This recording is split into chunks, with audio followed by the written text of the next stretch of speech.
He is, of course, Senior Fellow at the New Culture Forum, my normal Thursday pal, Philip Kisley. Welcome, Philip. Hi, Kev. What a day. What a day. Yeah, what a day. Where should we start? Well, look, the stories going around this morning were that, you know, that Jenrick had been plotting with the reform to cross the floor, as it were, for months, for weeks and months, and that somehow or other he was planning very soon, possibly within the next 24 hours, a dramatic resignation speech which would have been incredibly damaging to the Tories. The word is that Kemi got wind of that, actually got a copy of the speech. There was a story going around that he'd left it lying around. Now, first of all, I think you'll find we're not really in the paper era anymore. The idea that he would have a paper copy seems a little bit 1970s, doesn't it? And the idea that then he would just oh, no, I knew I'd forgotten something. That resignation speech, shouldn't have left it on Kemi's desk. What a mistake. I'm not really buying that story, but somehow or other she found out and seized the initiative, to be fair, probably did the only thing she could do, which was to sack him on the spot, call him a traitor, and say that she had clear evidence he was set to defect. Hilariously, she did not cite to which party he was heading. So we were going, what do you think it is? Communists, Green, Lib Dems? But of course, what happened was, so for a while people said, oh, well played, Kemi, you know, bad situation, but you made the best of it. But, you know, frankly, by the end of today, by this afternoon, it was just caving in all around her, because Farage was in Scotland welcoming the new Scottish leader of the reform. Yeah. He got wind of what has happened down in London around Jenrick, and he got straight on a private jet, flew down to London, and as you saw a couple of hours ago, we witnessed an incredible press conference in which Jenrick defected to reform, and Nigel Farage said, thank you very much, Kemi, because we're in negotiations. I didn't expect it to happen so soon, so you precipitated Robert Jenrick joining this party. So that is the former shadow Justice Minister, leading light of the Tories, probably the most dynamic member of the Tory cabinet. What I mean, probably, definitely, has gone. He's now signed up for reform. Well, look, we've got lots of clips to play about the events of today, but before we start hitting you with them, your thoughts, Philip? Well, it's just been extraordinary. I mean, the level of brutality here, I don't think I've seen, certainly for a long time, in politics. I saw Kemi's speech this morning, and while I kind of understand that she had to do it and she had to deliver that speech in that way, for me it was uni-party management speak. It was, you know, it was fairly soulless. I think it demanded something else. So she was on the back foot then, but it was a mess anyway. You know what? He'd been leaving stuff around. I mean, this is passive aggression. This is passive aggression on a monumental scale. But it just goes to show the mess inside the Tory party. I mean, the brutal, personal, horrible, vindictive mess that's inside the Tory party. And there are two stories here, aren't there? One is the death of the Tory party, I think. I can't see how it can survive, because I think other big beasts or other historically significant figures, Jacob Rees-Mogg, for example, I wouldn't be surprised, you know. Those kind of people, I can see them going over, because there is nothing there. The Tory party is a husk now. So I'm not sure where that goes. But the other story is, and the key story is, the next page. Reform are, you know, the new opposition, aren't they? I mean, they have been for a long, long time. But I suppose within that story, are they something new and dynamic? Are they going to change Britain? Are they going to take us to this new era? Or are they Tory 2.0? I mean, mathematically, very significant day for reform. They now have 6 MPs, which gives the party leader, Nigel Farage, the automatic right to ask a question in PMQs, in Prime Minister's Question Time. That's significant. Also, you know, on a more prosaic level, he will now be among the party leaders to lay a wreath on Remembrance Sunday, and so on and so forth. So this represents the increasing legitimisation of Reform UK, and frankly, I think, let me know what you think, folks. Is this the end for the Tories? Does it effectively now mean that despite only having 6 MPs, the effective opposition now in Parliament and around the country is Reform UK? And does this now speed Nigel Farage's journey to number 10 Downing Street? Will he be the next Prime Minister? And your thoughts on this extraordinary day? Well, let's remind ourselves of what Kemi Badenoch, that's 03444991000. Get on the phone, let me know what you think, because I'm keen to hear. It's a hell of a day, seriously. Let's talk. It's good to talk on Talk, particularly today. This is Kemi Badenoch on sacking Robert Jenrick. This morning, I removed the Conservative whip from Robert Jenrick after dismissing him from the shadow cabinet. I was very sorry to be presented with clear, irrefutable evidence, not just that he was preparing to defect, but he was planning to do so in the most damaging way possible to the Conservative Party and his shadow cabinet colleagues. It is my responsibility to protect our party, and faced with that information, I took the only decision that any responsible leader could. Well, Kemi, it's been very nice to know you. Thank you very much for that. No, I mean, I think that she'll be on borrowed time from now on. I'm not sure how much longer her leadership can go on. I mean, the Tories today look like a disparate mess. They really, really do. You know, firing out allegations quite understandably of treachery and personal ambition. A politician in Westminster is treacherous and full of personal ambition. Who'd have thought? Never heard of that before. No, but I do think that with Jenrick, I think it was pretty clear. He was one of those politicians, a bit like Suella Braverman in her day, where we all look at him and say he'd love to be in Reform, this guy. You know, he's stuck in the Tories, but you can tell he wasn't comfortable there. This is Jenrick back in September 2025 on his potential defection. Let's play that. I reached out to Nigel in September. I could see then the Conservative Party wasn't changing, couldn't fix Britain. I didn't know that I was going to defect. In fact, we didn't discuss that. I just knew the responsible thing to do, the honest thing to do for me, was to explore all options. From the conversations that we've had since, quietly, and from what I've seen Nigel and Richard and Zia and Lee and Danny and Sarah say and do publicly, I am convinced that Nigel and Reform will deliver the real change we need. Nigel knows, Reform knows, the extraordinary challenges that Britain faces require a comprehensive plan to turn our country around. That'll be a major priority for this year. As Nigel has said, we will set out to build and recruit the team needed to execute that plan.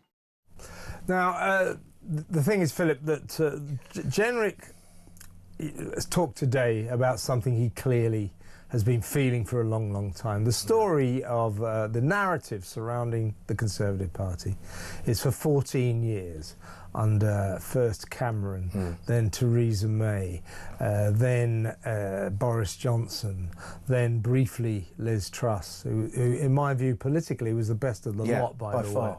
But politically she was the best. Practically, in reality, not perhaps a major triumph, but good while it lasted, about 43 days. No, seriously, so she was a blip. And then Rishi Sunak, all of those Tory leaders seem to forget what the hell the Conservative Party is supposed to be.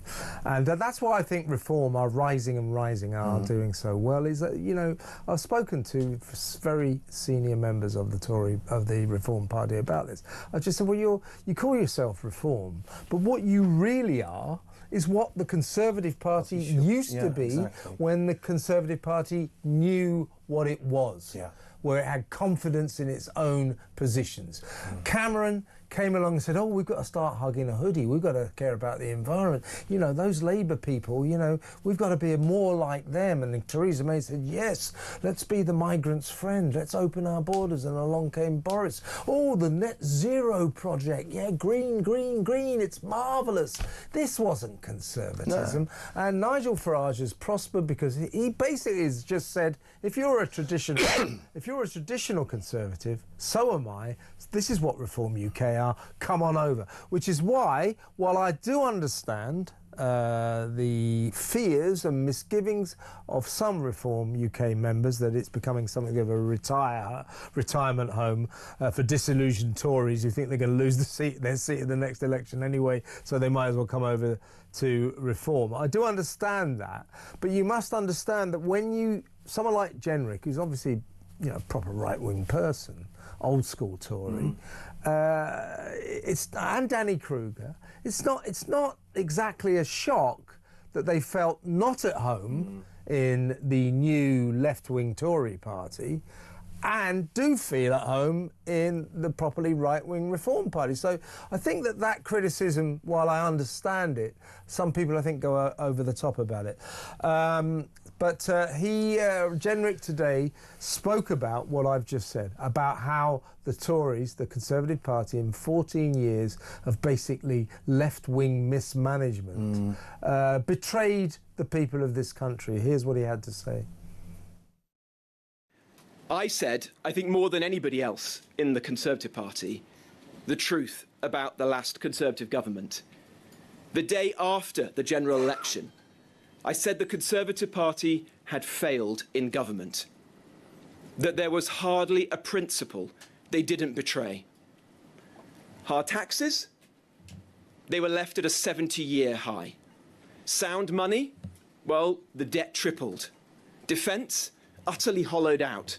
Work should pay? Welfare exploded. Law and order? Prisons overflowed. In betraying its principles, the Conservative Party betrayed its voters, its members, and the men and women who elect me in Newark and Nottinghamshire. He's absolutely right. I totally agree with him. That's what the Tories are, traitors to their own cause. They betrayed the people. You know, they basically said, we're the Conservative Party, but we're going to give you socialist policies. God knows why. God knows why. They killed themselves. They literally committed suicide, political suicide. And one last clip to play you for now. Jenrick didn't shy away from naming names. Have a listen to this. The people I'm about to mention are all decent people. But because I'm here today, I need to explain myself. I owe that to you, the public, and to the people who elect me. Look at the top table. The Shadow Chancellor, Mel Stride, has rightly attacked Labour for hiking taxes to fund more scrounging. But there's just one problem. He was the Cabinet Minister who oversaw the explosion of the welfare bill. And it was him who blocked the reforms that are needed. Priti Patel, the Shadow Foreign Secretary, created the very migration system that enabled 5 million migrants to come here, the greatest failure of any British government in the post-war period. When asked about this last year, she defended her actions. She doesn't believe she did anything wrong. Now look, I respect Kemi, but I don't trust the Conservative Party on immigration. So Robert Jenrick doesn't trust the Conservative Party on immigration. He doesn't trust them on welfare. He doesn't trust them to fix broken Britain. Do you share his views? 03444991000. And as I said earlier, do get on the phone and let me know whether you think Jenrick crossing the House, as it were, joining Reform, is a great day for Reform, their biggest scalp yet. Or do you fear that this is this is in danger of turning Reform UK into the Tories, old school Tories Mark II. 03444991000. We'll go to break now and we'll get your thoughts, right, Philip, after these messages. I'm still with, from the New Culture Forum, Dr. Philip Kisley. Let's lastly, Philip, just have a little listen to what Farage had to say on his conversations with Jenrick at this press conference this afternoon. Let's have a look at that.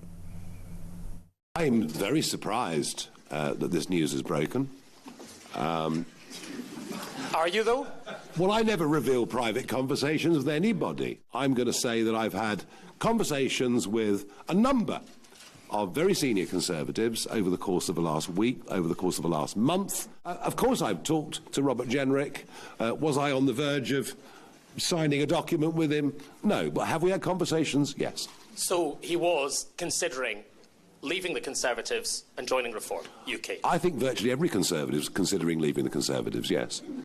Have you seen all these Reform people? They've all got a kind of twinkle in their eye. Richard Tice was on just after, literally just after this story broke, on Julia Hartley-Brewer's show this morning. He's just like denying all knowledge with this kind of ironic smirk on his face. Now, I don't know whether Jenrick would have defected today or this week, but he clearly was way down that path and was going to do it. It was going to be massive. Now, as I say, Kemi seized the initiative for a while today, but boy, oh boy, did Reform get it back. She's had a terrible day, and I mean, you answer that question I've asked the viewers. I think this is good for Reform. It's great for Reform, and they're really enjoying themselves, and why would they not do? They've bagged probably, well, at least one of the most charismatic figures in British politics. Yes. And what's really interesting about Robert Jenrick is he's actually gone on a journey. You know, he's gone from a fairly wet position a few years ago to a real strong, classically Reform position now. And you can say it, there was one word that leapt out to me in that footage, and that was he used the word scrounger. Yeah. So there's something really interesting happening there. And think about his relationship with the Conservative Party. So the Conservative Party over the last 15, 20 years have retreated from conservatism. They don't stand for anything anymore. And you can see, you can see Jenrick wanting, wanting the meat of politics, wanting to be important. There's one thing about him, obviously, his personal ambition is massive and very important to him. I actually think that's a good thing. There's no, I mean, politics is a career like any other career. Most people in careers are personally ambitious. And they do things. Yeah. So yes, clearly, Jenrick's very ambitious. Nothing wrong with that. And here's the other good thing. Apart from the thing, I think that, look, earlier this week when Nadhim Zahawi crossed over, I'm still in two. I don't think that was that great for Reform, because we had a lot of criticism from our audience. They thought, another Tory, lost his seat. He's on the make. Is he really Reform, or is he just, trying to climb the greasy ladder by switching to the party that is in the ascendancy? So I wasn't convinced about Zahawi. But Jenrick is one of those politicians, like we used to say about Suella Braverman, palpably he was wearing the wrong political clothes. Very much so. You could sense his yearning to be sitting with Nigel again. They didn't fit him. They didn't fit him. He was in the wrong party. But I think, I agree completely, and I think that from here on in, it's going to be a really interesting ride, because, there are so many big figures in Reform now, but just to get to those, I think, fourth-rate Tories, I think it's good that the focus now is on a real star. The challenge Reform will have, and I want to know what viewers and listeners think about this, because this is what I think.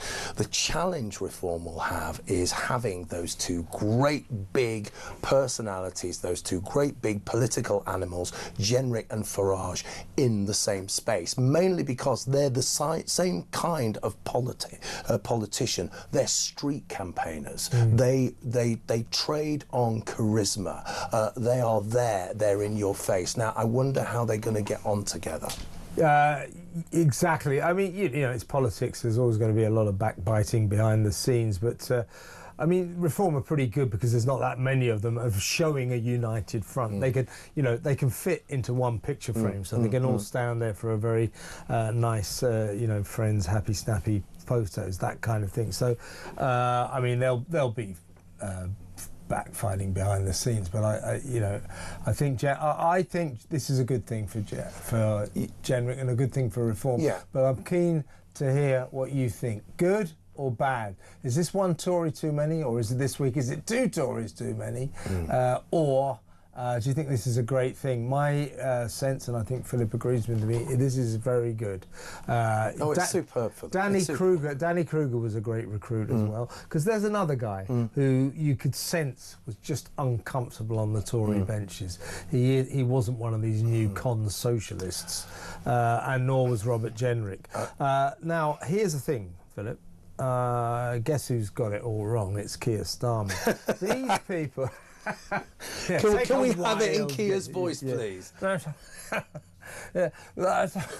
This is a terrible day for the Tories. No, here's the thing. It's quite... I'm going to play you a little clip of Starmer, our dear leader, our supreme leader, talking to Sky News in just a second. Betraying the fact that, like so many of these old Westminster dinosaurs, they still think it's a two-party system. That's what we're witnessing, folks. We are witnessing, in my view, the disintegration of the two-party system. But look how wrong Keir Starmer gets this in this interview to Sky News about Robert Jenrick's defection. Have a look. My question is, why did it take so long? Jenrick's been making toxic comments to try and divide our country for months and months and months. And it's only now, when he's on the verge of defecting to Reform, that Badenoch gets round to sacking him. So that's weakness on her part. There's a bigger story here, because we're seeing a flood of Tory politicians, ex-politicians, politicians going across to Reform because they know that the Tory party is a sinking ship. So he's attacking the Tories. Look, I'll tell you who he should be attacking. He should forget about the Tories. What he's got to worry about is Reform UK, but he's seeing it through the prism of the two-party system. This is a really bad day for the Tories, so that's good for us.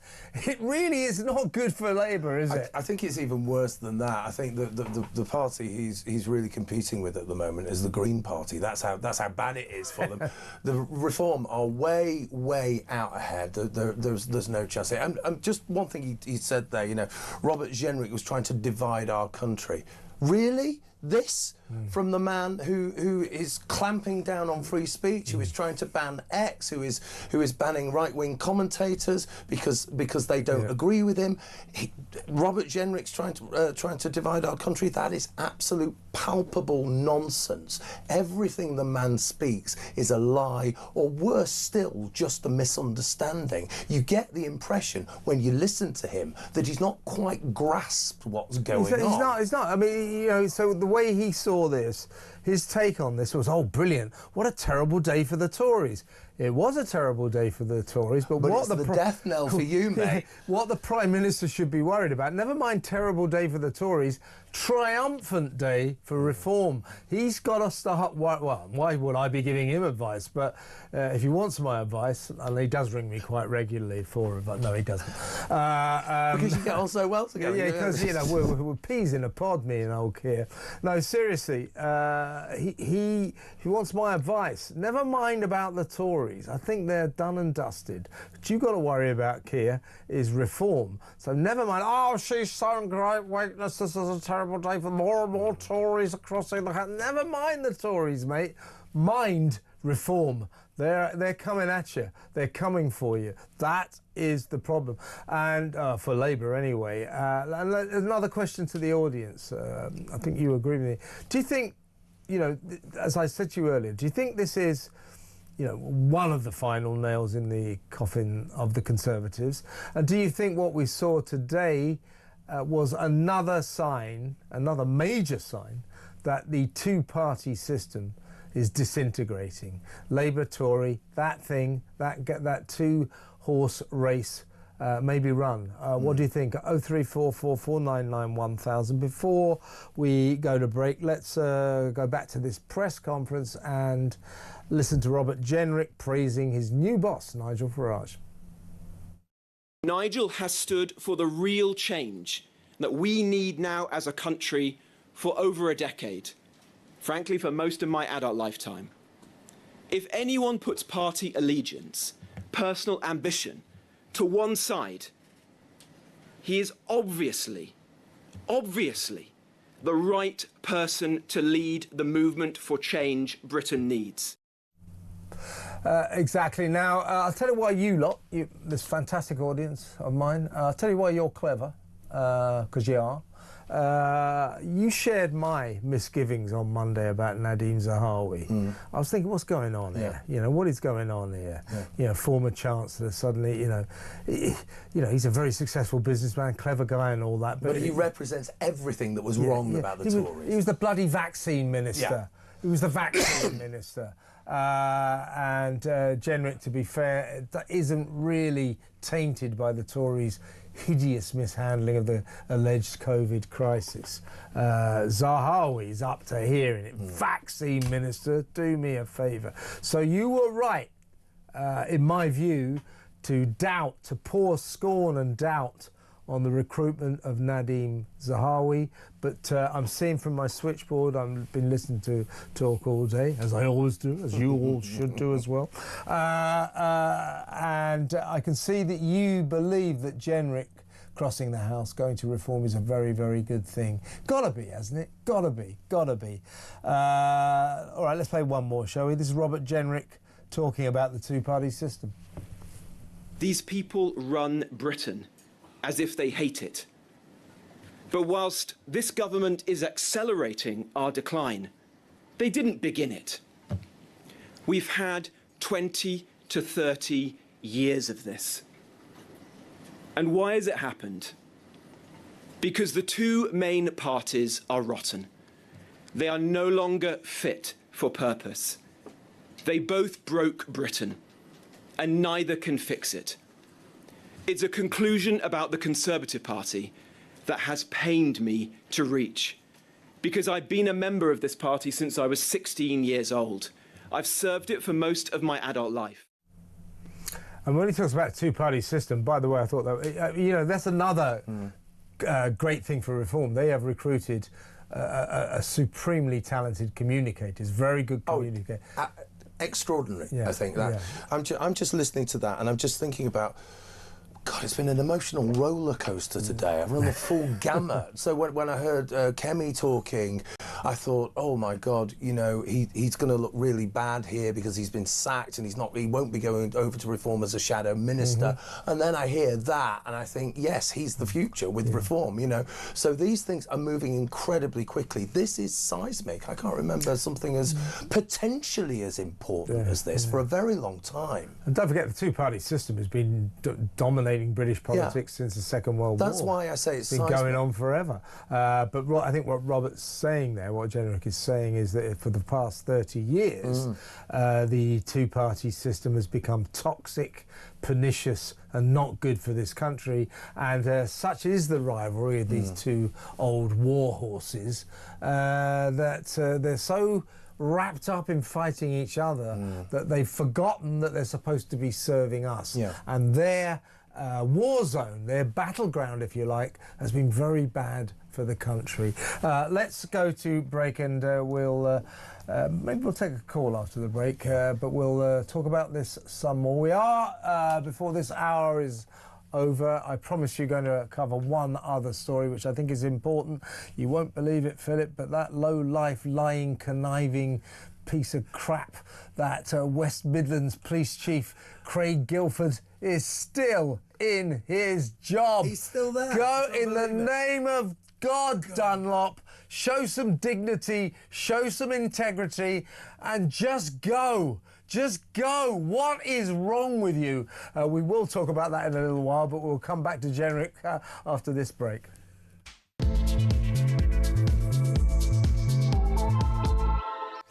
Welcome back. We're still talking about the political earthquake in Westminster today, the defection of now former Justice Secretary, Shadow Justice Secretary Robert Guildford.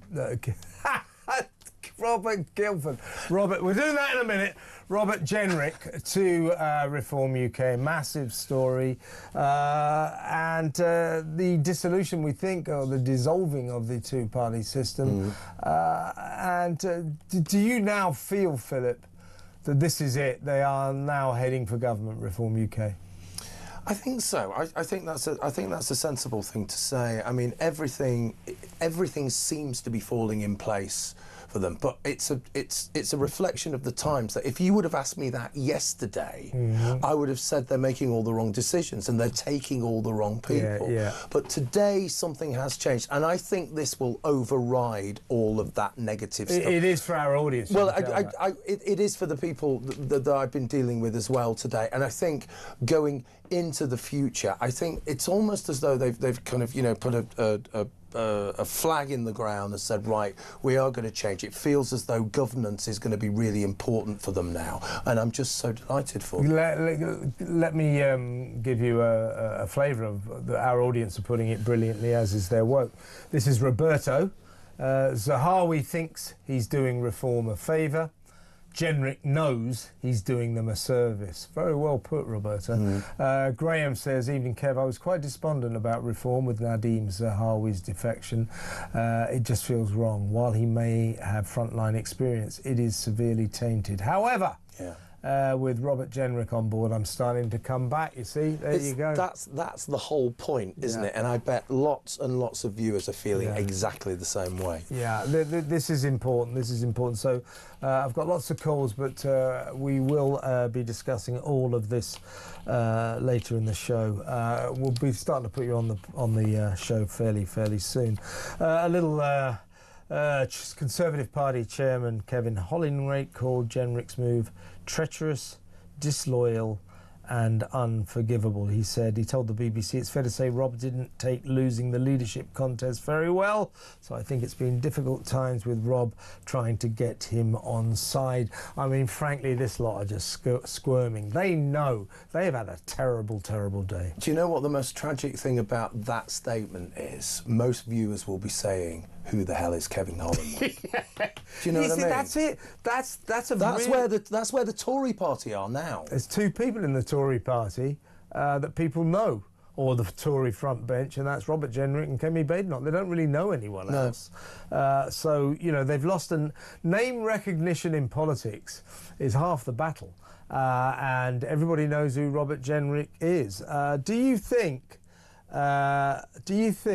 Philip, that this will put a big cloud over Badenoch's leadership? I mean, she has been performing a lot better lately, certainly kicking Starmer all over the House, all over the Commons in every PMQ's, Prime Minister's questions. Even yesterday, she absolutely trounced him. So she's been performing better. She seems to have been telling a more coherent story. And the polls were reflecting that.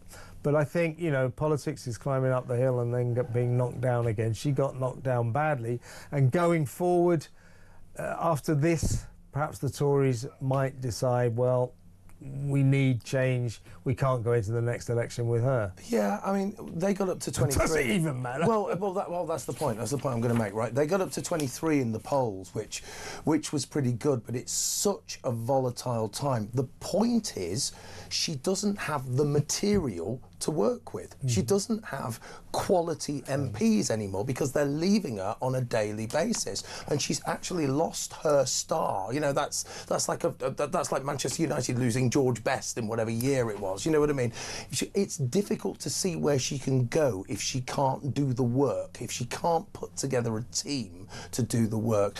In a way, I feel sorry for her because, as you say, you know, she's been doing pretty well recently, but it just isn't enough. When I saw her this morning, I thought she just isn't enough. She's not up to the fight. But then again, nobody will be up to the fight because the Tory party has just been decimated.